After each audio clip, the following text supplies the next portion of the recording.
When Pastor Keith asked me to do this, I was a little skeptical because I didn't know if he wanted me to, you want me to tell an hour of my life, that's going to be detailed, He's like, oh no, it'll cut you a couple minutes. I'm like, that's not a lot of details. I can get into that. Yeah.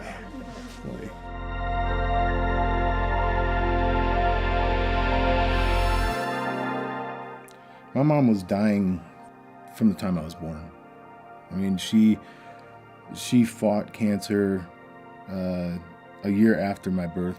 I'd come home, I'd have to clean the house, cook dinner, feed her, clothe her, get her ready for bed, do my homework, or I'd have to go work. There's a lot of underlying issues. My father was an alcoholic. I mean, he was worthless. What kind of man allows a 9-year-old to cook, clean, feed his wife? So my mom passed away when I was 16. My dad kicks me out of my house. I guess I wasn't necessarily angry at her passing, more than angry at God for not healing her, not saving her life, not bringing her home. It felt like he turned his back on her, and with doing so, it felt like he turned his back on me. I didn't want anything to do with God. I met an individual who was a boss of an organized crime syndicate. You name it, he was involved in it on a very large scale. My job was to collect money from individuals who forgot to pay. I did this for 2 years. Within the 2 years, I was the top collector in the tri-state area. It wasn't about respect or power. It was just about survival. And James offered that. I went from being rejected to being loved. And that's what it felt. It really felt like he was a father I should have always had. One day we were riding in the car and he told me to pull over, and there was a group of buildings there, and they were recruiting offices. So I didn't know why. I didn't know if he just wanted me out of that lifestyle to better myself or what. But I kind of felt rejected, like it's just another person in my life that doesn't want me. I volunteered for a specialty assignment as a boxer for the Air Force. I could take a punch, and I could definitely give a punch, but I had so much anger in me. The trainer, he always said if I could get my anger under control, I'd be a good fighter. After controlling the anger I had inside, I taught for 2 years. Taught soldiers survival skills and trained them in hand-to-hand combat to stay alive wherever they went in the world. After that specialty assignment was up, I volunteered again. I became a PJ. PJ stands for Pararescue Jumper.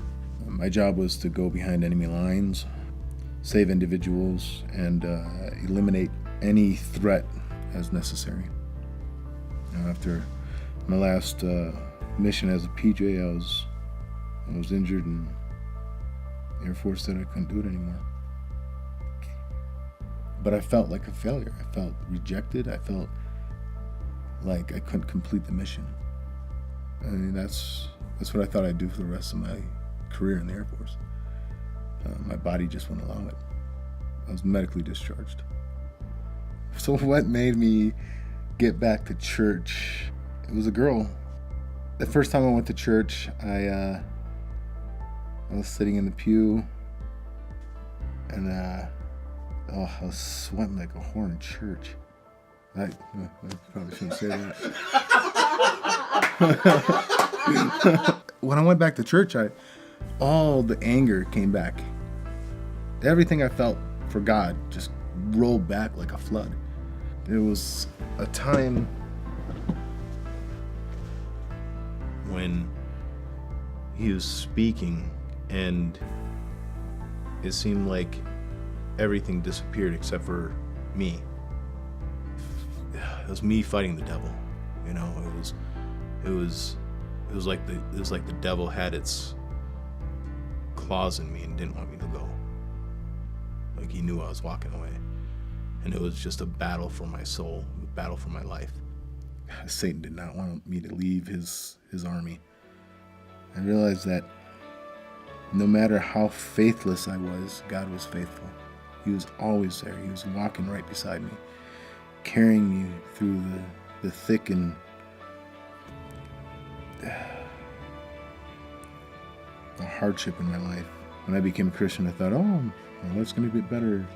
No. It's the ultimate fight. It's the ultimate fight for just the glory of God. You know, every single time I was making my way to Christ, and every step I took towards Christianity, it felt like Satan was trying to pull me back. Now, I'm a son of God. I'm a prince.